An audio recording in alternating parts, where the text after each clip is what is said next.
Welcome to the Wailing Caverns Dungeon Guide. Wailing Caverns is an excellent dungeon for leveling skinning, level 19 twinking for agility and intellect users, and massive experience gains, but you should expect to be here for at least an hour. The ideal level range is 17 to 23, but you can enter as early as level 10. Your tank should preferably be level 20, otherwise the last two bosses can pose a challenge. Wailing Caverns is an excellent gold farming spot for skinners, as the massive beasts can be used to make the Deviate Scale belt, which is the best level 19 twink belt for rogues, hunters, and shamans. I'd recommend bringing a ranged heavy group here, as well as a class that can also off-heal to support during some pulls. Shamans excel here as their Tremor Totem can be used on nearly every single pull. Before we get into our quests, I'd like to mention that this dungeon is quite the maze, so I have a video of the full run posted as a reference. The link can be found in the description. Now, onto our Horde quests. At level 10, we can pick up the Forgotten Pools from Tonga Rune Totem in the Crossroads, which sends us to explore the Forgotten Pools. Once complete, we return and we receive Stagnant Oasis, which sends us to the Stagnant Oasis to plant some seeds. Upon returning, we receive one final collection quest, Altered Beings, which requires 8 Snapjaw shells. Upon finishing that, Tonga sends us to his brother, Hamul, in Thunderbluff. At the Elder Rise of Thunderbluff, we find Hamul, who sends us to Nara Wildmane, who's right next to him.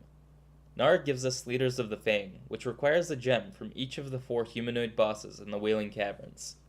While still in Thunderbluff, we head to the Spirit Rise Caves and pick up Serpentbloom, which requires us to collect 10 flowers from the Wailing Caverns. This quest requires level 14 and is shareable. Now, onto our neutral quests. In Ratchet, from Meebox Miserix, we pick up Raptor Horns, which requires 5 horns from any Sunscale raptors. Upon completion, we can pick up Smart Drinks, which requires 6 essences from the slimes inside of the dungeon. This quest requires level 13. Our last quest in Ratchet, Trouble at the Docks, can be picked up at level 14 from Crane Operator Bigglefuzz. It just requires a bottle of 99-year-old port from a goblin found in the entrance area. Be patient, as the goblin does have quite a long spawn time and is stealthed. Above the cave entrance, we can pick up Deviate Eradication from Ebru, which requires us to kill 7 of each of the various beasts inside, and Deviate Hides from Nalpak, which requires 20 hides from those beasts. Both quests require level 15. Our final quest, the Glowing Shard, is picked up from the last boss, Mutanus, and requires level 15. To complete the quest, we need to start a dialogue with Sputtervalve and Ratchet, then head to the mountain above the Wailing Caverns to follow Sagewind. We then receive In Nightmares, which sends us to Hamul as Horde, and Mathringle Bearwalker in Darnassus as Alliance. There are 3 sought-after rares in Wailing Caverns. Our first rare is Trigor the Lasher, just outside the instance portal in the pools. He drops an excellent BOE axe and is fairly easy to kill. Our next rare, Boan, is also outside of the portal. He's also of trivial difficulty and drops a great axe for shamans and paladins, which is also BOE. Our last rare, the Dv8 Fairy Dragon, can be found somewhere inside the maze of caves inside of the dungeon. He drops a great wand, but that's about it. And he's also of trivial difficulty. The first boss we encounter is Lady Kandra. Be careful when you pull her, as she is surrounded by quite a few raptors. Kandra places random party members asleep. Try and keep this from going on to your healer, otherwise it could mean imminent doom. Past that, she's just another caster mob and is nothing to worry about. If we head down the western cavern, we'll eventually encounter Lord Cobra. Like Kandra, Cobra is a caster and can put you to sleep. As long as you avoid this, he's fairly trivial.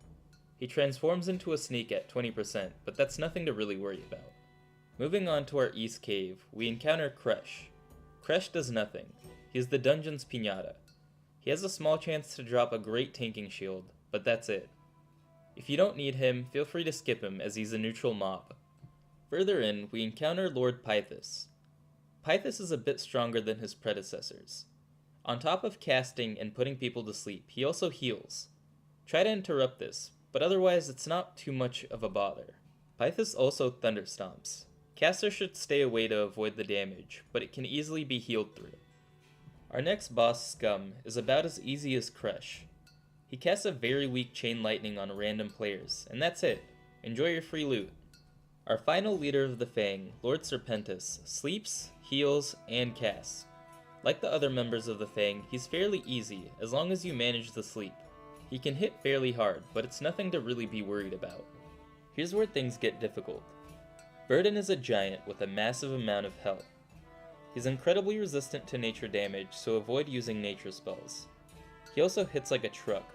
Expect to take hits between 200 and 500. Healers need to keep the tank up in case he bursts. Burden also does a stomp that hits for 200 and stuns. Casters should stay out of melee range, and melee lower than 200 health should vacate to avoid dying. Once all of the leaders of the Fang are dead, we can return to the Tauren at the start of the dungeon and escort him so he can summon the final boss. Upon killing the 2 waves of mobs spawned, Mutanus will emerge. Mutanus may also pose a challenge if you don't follow mechanics. He will put a random party member to sleep. The only way to free them is to damage them, unlike what my group does here.